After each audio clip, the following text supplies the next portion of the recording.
ਜਾਂਦੀਆਂ ਤੂੰ ਉੱਥੇ ਆ ਜਾਂਦੀਆਂ ਹੈ ਮੈਂ ਲੈ ਕੇ ਜਾਊਂ ਇਹ ਭਾਈ ਜੀ ਵਾਟ ਯੂਰ ਪ੍ਰੋਬਲਮ ਤੁਹਾਡੀ ਇਹਨਾਂ ਦੀ ਪ੍ਰੋਬਲਮ ਸੁਣ ਕੇ ਤੂੰ ਲੁਧਿਆਣਾ ਇਕੱਠਾ ਕਰ ਲੈਣਾ ਹੈ। ਤੁਸੀਂ ਖੜੇ ਕਿੱਥੇ ਤੁਹਾਨੂੰ ਪਤਾ ਹੈ? ਕਿੱਥੇ ਖੜੇ ਆ ਇਹ ਲੁਧਿਆਣੇ ਦਾ ਪਹਿਲਾ ਬ੍ਰਾਂਡ ਹੈ ਪੰਜਾਬ ਦਾ ਗੁੱਡ ਵਿੱਚ ਤੇ 5000 ਗੱਡੀਆਂ ਡਿਸਪਲੇ ਚ ਆ ਚੁੱਕੀਆਂ। ਇਹਨਾਂ ਚੀੜ ਫਾੜ ਨਹੀਂ ਕਰਨਾ।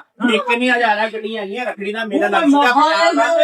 10,000 ਦੀ ਗੱਡੀ ਦੇ ਰਿਹਾ, 5,000 ਦੀ, 20,000 ਦੀ ਗੱਡੀ ਦੇ ਰਿਹਾ, 10,000 ਦੀ। ਇੱਕ ਸਭ ਤੋਂ ਪਹਿਲਾ ਪੇਜ ਇੱਕ ਮੇਰੇ ਮੈਡਮ ਦਾ ਕਿਰਨਾ ਦਾ ਪਿੰਡ ਦਾ ਪੇਜ ਫੋਲੋ ਕਰਨਾ ਹੈ। ਦੂਜਾ ਕਰਨਾ ਹੈ ਬੀਬਾ ਭੂਆ ਦਾ ਅਤੇ ਬ੍ਰਾਂਡ ਗੁੱਡਾ ਜਿਹੜਾ ਪੇਜ ਫੋਲੋ ਕਰ ਰਿਹਾ ਹੈ। ਇੱਕ ਲੱਕੀ ਮੇਰੇ ਨੂੰ ਇਹੀ ਵਾਲੀ ਗੱਡੀ ਦੇ ਰਿਹਾ ਸ਼ੇਅਰ ਦੇ ਵਿੱਚ। ਓਏ ਕਰੋ ਫੋਲੋ, ਸ਼ੇਅਰ ਕਰੋ, ਕਮੈਂਟ ਅਤੇ ਕਿਹੜੇ ਸ਼ਹਿਰ ਸਾਨੂੰ ਦੇਖ ਰਹੇ ਹੋ ਕਮੈਂਟ ਪਾ ਦਿਓ, ਕਿਉਂਕਿ ਅਸੀਂ ਲਾਈਵ ਤੇ ਜਾਵਾਂਗੇ ਗੁੱਡਾ ਪੇਜ ਅਤੇ ਕਰਾਵਾਂਗੇ ਤੁਹਾਨੂੰ ਗਿਫਟਾਂ ਦੀ ਬਹਾਰ। ਤੇ ਹੁਣ ਲੜਨ ਦੀ ਲੋੜ ਨਹੀਂ ਹੈਗੀ, ਠੀਕ ਆ ਨਾ? ਜੇ ਭਾਈਆਂ ਕੁੱਤੇ ਤੇ ਤੇਰੇ ਲੜਾਈ ਵੀ ਲੜੀ ਜਾਂਦੀ ਸੀ। ਨਹੀਂ ਆਈ ਕਰ ਤੂੰ ਆ ਲੈਣਾ ਮੈਂ ਆ ਲੈ ਜੂ ਆ ਤੂੰ ਫੁੱਫੜ ਤੋਂ ਬਾਹਰੀ ਤੇ ਮੈਂ ਤੇਰੇ ਮੁੰਡੇ ਨੂੰ ਬਾਹੂੰਗੇ। ਬਹੁਤ ਕਹਿ ਗੱਲਬਾਤ ਹੁਣ ਨਹੀਂ ਲੜਦੇ। ਨਹੀਂ ਅਸੀਂ ਨਹੀਂ ਲੜਦੀ ਭਾਈ, ਲੜਨਾ ਨਹੀਂ ਚਾਹੀਦਾ। Hang up friend.